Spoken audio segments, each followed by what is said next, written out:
Now, at least one of the hostages waiting to be released has a tie to Indiana. Our Chase House spoke with the nephew today. And Chase, does he know how his uncle is doing at this point? You know, that's the hard part, because right now they're really relying on word of mouth on his health. But one thing they do know is he's alive. In October 2023, Hamas took Oded and Yochke Lifschitz hostage along with several others. 45 days later, Yochke would be released, but her husband would be forced to stay. But as time went on and hope seemed to dwindle, the reality of losing her husband permanently existed. Matt Vyvoda is Oded and Yochke's nephew. He says the only way they're able to hear how Oded is doing is through word of mouth. He's in a very fragile state.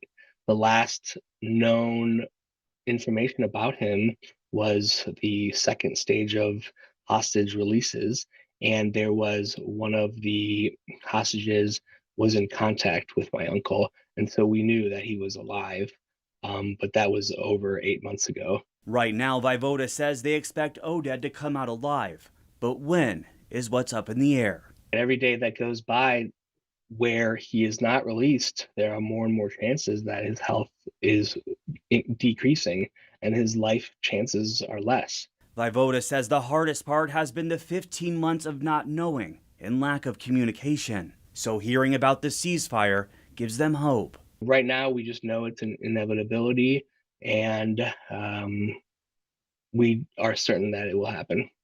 On Sunday, 3 women are expected to be released by Hamas.